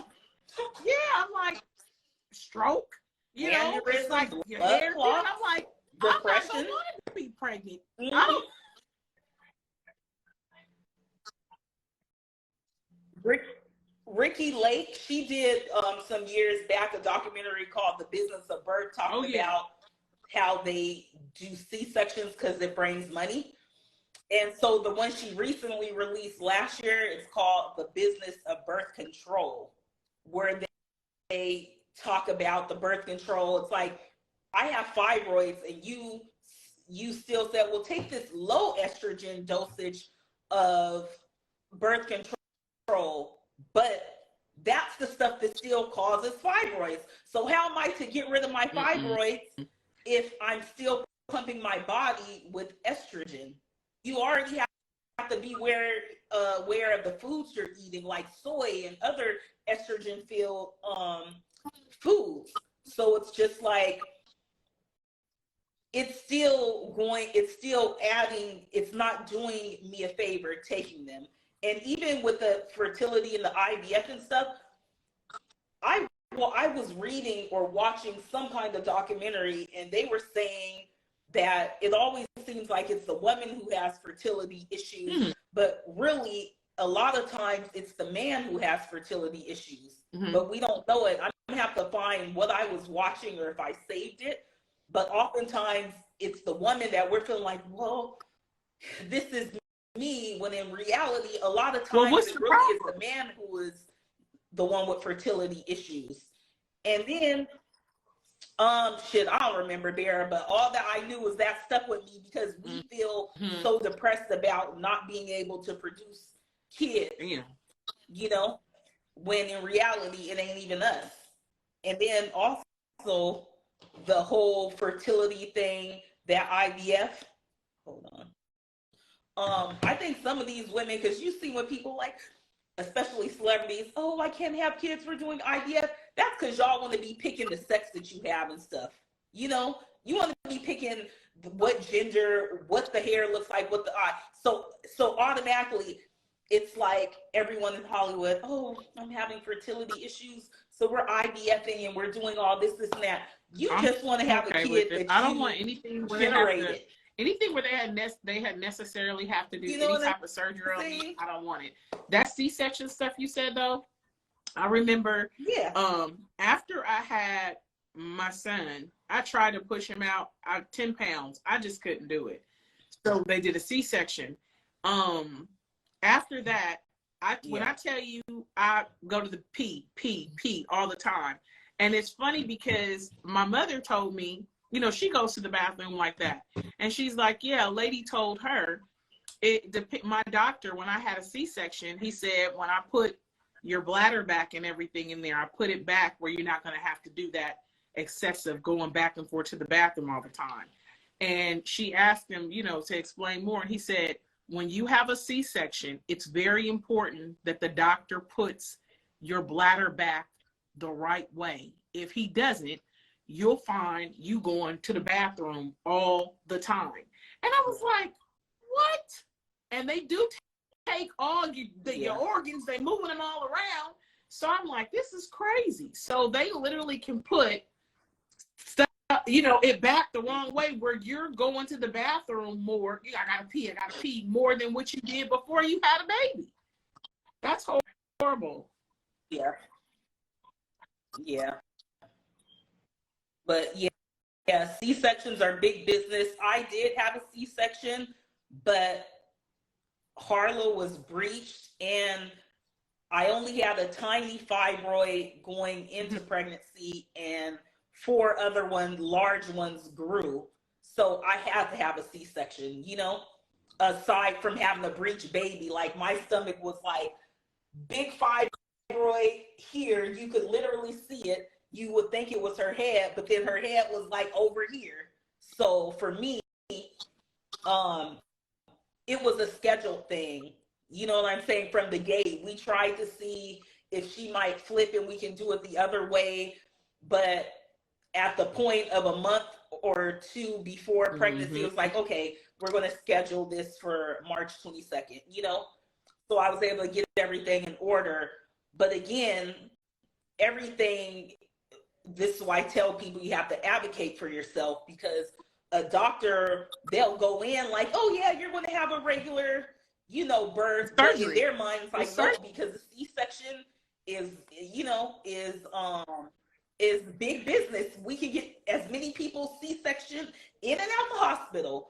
You know what I'm saying? And they'll be like, oh, well, you're not dilating. Oh, well, this. Oh, well, it seems like, oh, emergency. And then it becomes a thing. Well, you know what I'm saying? And I'm looking, I see you, Arkansas Barbie. I hate that you probably went through that, because if you're not prepared for it, I too am in that club. It's like they start prepping you, like, got to take you to surgery, and you're like, wait a minute, I was pushing. Now you got to take this stuff, and they got to get you ready, and they shaving the top where they gonna cut the line. It is traumatic, and it's just, you know, it's a part of the mommy club. You know, that is one of the things. That's one of the war wounds that, you know, happen. Yeah. Just always be prepared. If they say you are not having, you going to have a push birth, still plan for a C-section. If they say your kid this, still plan for this. If they say you are this, you always be prepared for any extra thing. You know what I'm saying? Because you don't know. And if you don't advocate for yourself from the jump, you got to let these motherfucking doctors know that I know stuff, I read, and I need to interview you to make sure that you're the right doctor for me. I've went in with questions to my doctor. Me and Q sat right there, and I asked all the questions. He was a Black doctor, but I still have to ask, are you aware of the mortality rates for Black maternal health? These are my concerns. These are my fears. These are like, what hospital do you deliver at? I'm bringing up racism, discrimination. Right. So because you're in their hands once you go on a birth. Once you know.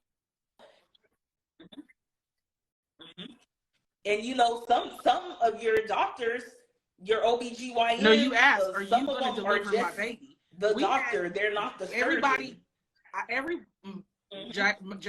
Everybody was delivered by the same, and we all were at Cedars. But what's interesting is a lot of celebrities schedule C-sections around the 6th or 7th month, so their stomach doesn't stretch, and then they get the tummy tuck.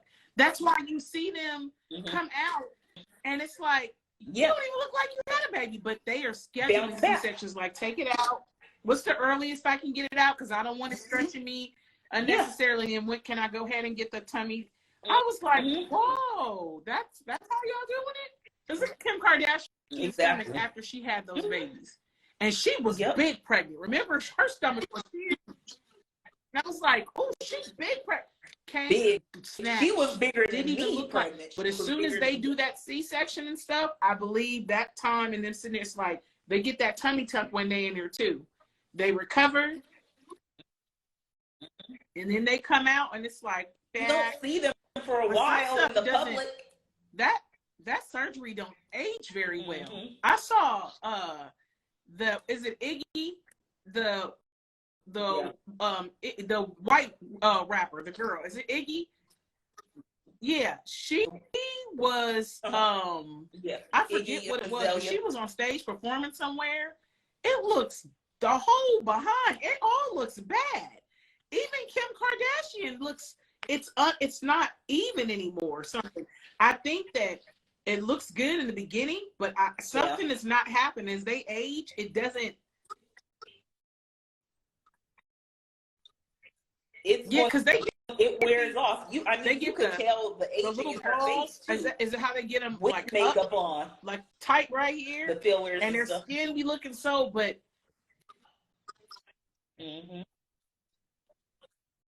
They get fillers, and then there's watch your hairline or something where they pull the skin. It's too much. I'm not doing all that. I'm just not. And I always look at like, do he got to do all that? Yeah. I'm already having babies. Do he got to do all that too? If this is what's required for him to stay with me, because I'm all right with this, then I need somebody else. I need somebody else out there, because that's a lot. I gotta have the baby, and then I'm gonna do surgery on my body to maintain a look for who? They say men do things for women. Man, the things women do for men, because ain't no woman getting no tummy tuck in her butt and hands for other women. She's doing that for men. She's not doing all that to be like, girl, did you see it? Look at me. She's doing that because other men are going to look at her, and they are going through. Have you seen those body casts and the leaking and stuff when they come from those BBLs?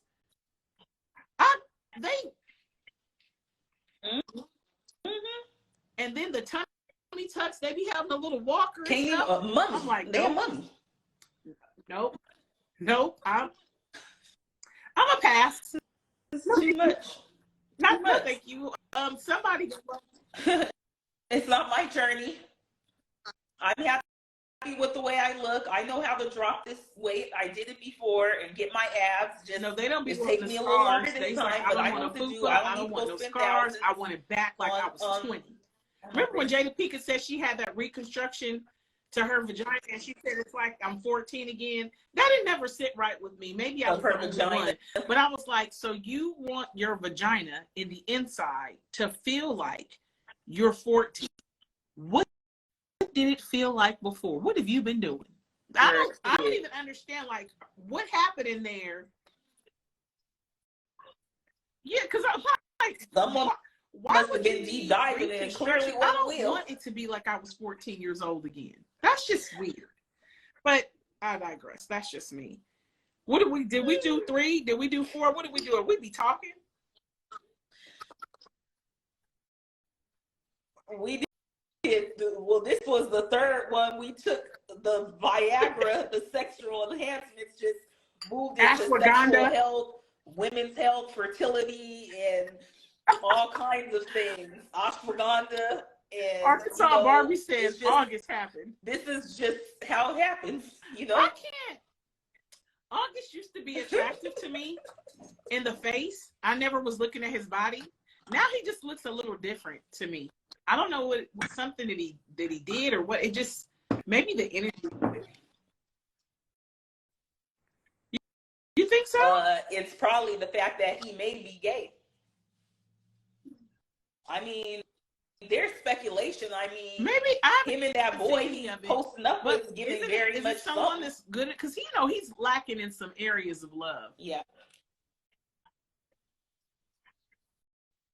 They've been together. They've been supposedly knowing each other for a while, so no one knows if that's his brother or if he was on that surreal life. It's all up for discussion. He probably mess with y'all staying relevant. When you see August ain't gay. You gotta just mess with y'all staying relevant. Mm-hmm. But I don't know. I mean, when I look at him, I never found him attractive, but I do. That one. At least that one album was really good. But the one with No Love, No Love. I said that I think it's his only album. I don't know how many albums he's gonna put out. I'm gonna tell you Arkansas which album Barbie it is. Said he's well endowed. It's the album that has love on it. He's got mama issues. Yeah, I'm with you, Arkansas Barbie. I think he does, and he lost his brother and his sister. I think whoever he's got around him right now, he's probably letting people run with the, maybe he's gay narrative, but that's probably somebody that he's building relationship with, because he's lost quite a few family members. Shoot, that's she said it. The testimony. So did we make that a topic, or do I need to dip again? What we got? That was the album. Where we at with? It's up to you. Be very mindful. Again. You have Monday tomorrow. What time is it? I know. It's 8:50. We could just do another one. Harlow's in there. Okay. So let's just, we'll do it, and then, I'll take my budget too. Desire, chemistry, the difference in relationships. And I wrote it all like that, but I'm gonna break it down. So I think it's important to understand the difference between lusting for someone and loving someone and having chemistry with someone. Sometimes you can mistake chemistry for, we got to be in a relationship. We got to go together because, oh my God, like we're on the level, like you totally get me, and like we finish each other's sentences, and like the spirituality of it all and where you're at in life. Like we have so much in common, like we need to be in a relationship. I don't think that always constitutes relationship. I think that's chemistry. And I think when you put all these love, lust, the chemistry, you put these different things, you can start categorizing people. And I think you save yourself some time on being in a relationship with somebody that you had chemistry with versus, being in a relationship with somebody that you actually are like, hey, these are some things on my pie chart or my list of what I would want in a partner. Lust does not mean you need to be in a relationship. I feel like some people take lust and make it like it's love. Like, oh my God, you don't even understand. If you are so like drawn into not only the attraction, but just everything that a person is doing for you, it's like, that's very lustful. And I'm saying, like, I think lust is not even limited to, just the physical attraction part. I'm talking about when you're with an individual, how they treat you. When I'm with them, they take me out, they wine and dine me, just how they care for me and nurture me. Yeah, so that can be a trait that you want in your partner, but if that's all that you're just so into this person, like they just spoil me, and I just want to give everything to them because, girl, I was dropping the draws because just the way that they are with me makes me so attracted to them. So it's like, That's lust. You're lusting for that. Because it ain't love, because you ain't even spend enough time with that person to even develop a loving connection. I believe there should be some form of attraction, everybody's level of attraction, I feel like it's not based on everybody else. As long as the person is attracted to you, attraction and lust are different. You can tell when you lusting after somebody.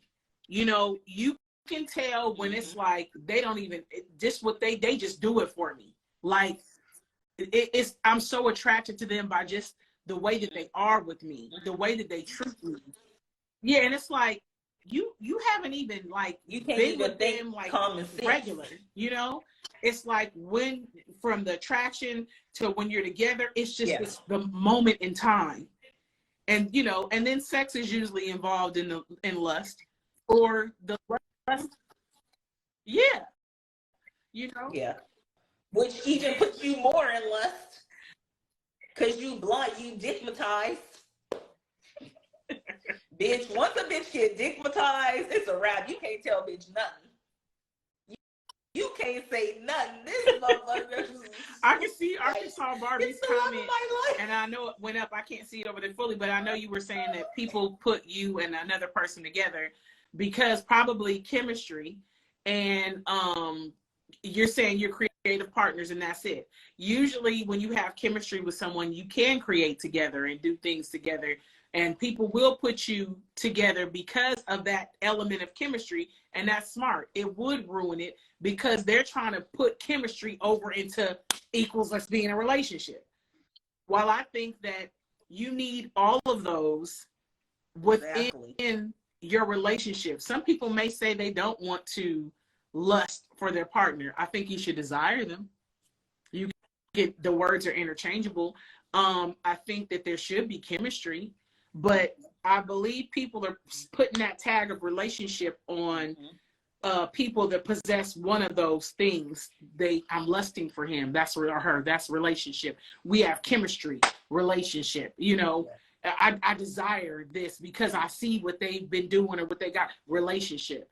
When it's like know the difference between all of those, and also be very specific in what you want in a partner, so you can identify that these are things, and they might have one of those things, not all, a great majority of these things, at least 80-20.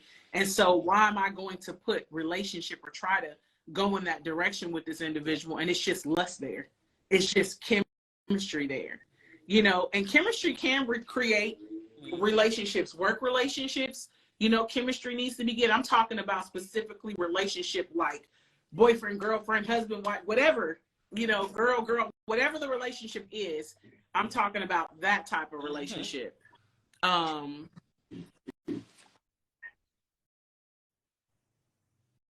What happened? Arkansas Barbie, you said you can't even tell if her wig is backwards. What she mean? Oh, maybe because I said you can't tell bitch nothing. Yeah, but I think that's important because time is of the essence. And when you put your time into a jacked up relationship, it's the worst. You know? Yeah. You know, you've lost time. You can't get it back. You can get money back, but you can't get time back. You know? So I'd rather, you know, if you're strong enough, if you want to have lunch with the person you have chemistry with, that's money spent, and you want to live in that type of time, just don't put relationship title on it.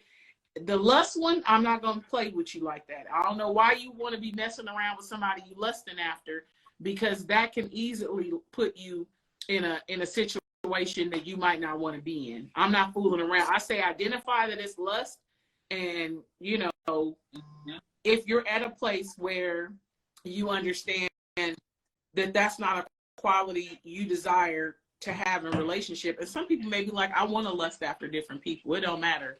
I'm doing me. Hey, to each his own. To each his own. But I feel like it's important to know the difference between those three.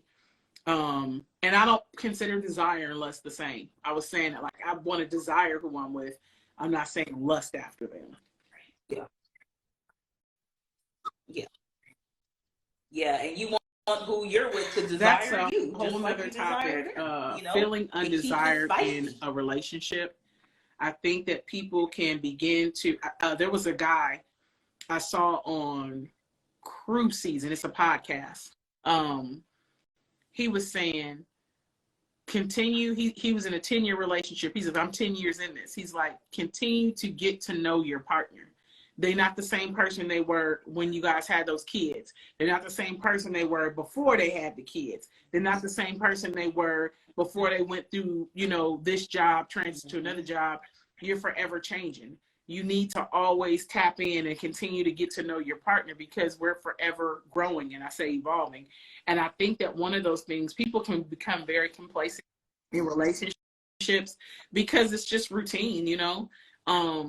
And everybody's routine is different. Some people may need a different type of spice up. Some people may not need a whole bunch of, you know, somebody else like, we're going to change it up in the bedroom, do this, spice it up. That may be what someone needs, but I'm talking about feeling desired, not just getting in the perpetuated cycle of your partner just existing in your life, but really appreciating them and knowing their love language and having an understanding of we're forever evolving, and I want to make it my business to stay in tune with what frequency you operating on at this, you know, at this time in your life. If you don't have that at the forefront, I feel like you are set up to fail. You know, there's a kink in your armor. Arkansas Barbie said, I love Cruise Season. I was on the podcast twice early on. Nice. Yeah, I like those guys. I think it's all guys. They're good. Have you watched Cruise Season? Elle? Oh, they're good. They're really good. I like them. Those guys, I was saying to my husband, I said, where were these guys when I was growing up? You know, when I was coming up, and not so much to date, just the insight and how the men are being so open and transparent and saying stuff that I never heard men say when I was coming up. Like, I'm like, wow, the insight. It's just so refreshing to know that men think like that, you know, and to hear it. It's one thing for us to be like, I wonder, do they? Or, you know, you just believe it's other guys out there like that. But these 4 guys are awesome at like just the transparency, the conversations they're having, and the insight they give as men. I think it's super dope.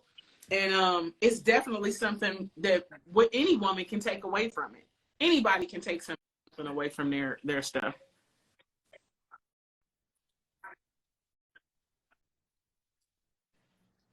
I'm They're looking good. them up now. They're One of the good. They're on guys looked Instagram. familiar, but I I'll never check them heard out of the all podcast. the time. And I really like them. Like I said, I love that it's 4 guys together. They give an insight, and you check them out. They give it to you raw and uncut, and they, you know, I value what they coming to the table with.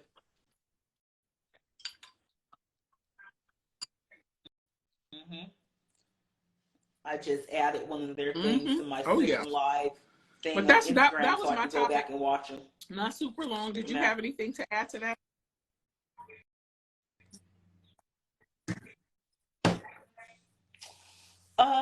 No, I don't. I think you summed it up pretty well. Just what I said about the lust and stuff. I mean, shit, you summed it up good. You did have me write, I wrote my pie chart because I think there should be pie charts of relationship and pie charts of your life. I'm always writing notes. You said 2 pie charts, huh? If you haven't noticed. She said 1 for my life and 1 for relationships. Hey, I'm not mad at that. And everybody's pie chart is different. Don't you start putting what somebody else considers important on their pie chart, because you'll be mad. You set yourself up to fail. It's like, well, they said it was important, but was it important to you, though? You know? Exactly. Don't be adding shit. I didn't ask for toppings. I just asked for the crust. I didn't ask for the filling or toppings. Did we miss any questions or anything? I know we were going. Just check out the thing. I know they talk in there, which is dope, but was there any questions or anything in there that we missed? Cool. Nope.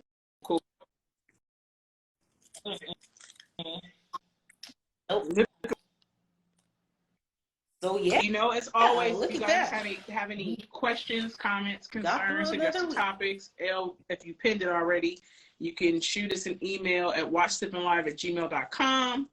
I'm glad that Elle checked it today. I was moving around. I did not check it, but we checked there. I'm really never in the DMs, but you know, you put it there too. The email is where I would go. And you went to the email, or was that in the DM? Yeah. Yeah. I was in the email because I was going to be uploading some stuff to our Google Drive. So, and I was on with GoDaddy today. Cool. So this evening when so I one went of us back to the Google will be Drive, in there, but I saw the question. You can shoot stuff there, and I just appreciate you guys always coming in and giving us feedback, sharing your energy, your time. It's appreciated, and allowing us to just kind of give our perspective, our insight, thoughts. Hopefully it's something that you can use along the way. If not, you can leave it right here where you found it before we go off. And hopefully we see you guys back here next Sunday. Same bat time, same bat channel. And Elle, you get to go to bed tonight. Yay! Yes, what is it? Is it 9? Here. Is it 9? Okay. And Harlow's already, And Harlow's in the living room, sleep on her little Grogu bean bag. So what I'm gonna do is just go wind down, wash my face, get my charger and stuff, and good luck. Put her in the bed afterwards in hopes that she stays asleep.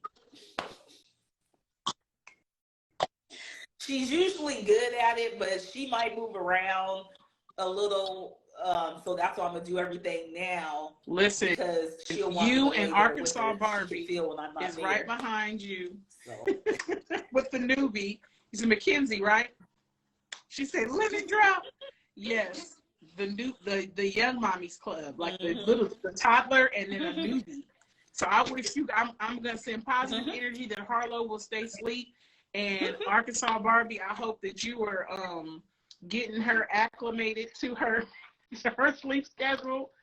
And I can't send nothing but positive energy. I don't remember what that's like, and I don't want to.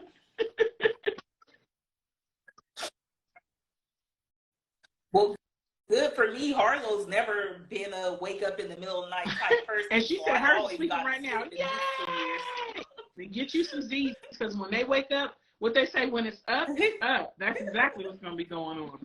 All right, so we will catch you guys next week. Until then, have a great week and positive, productive, and be happy. Find a happy moment. Until next time, cheers.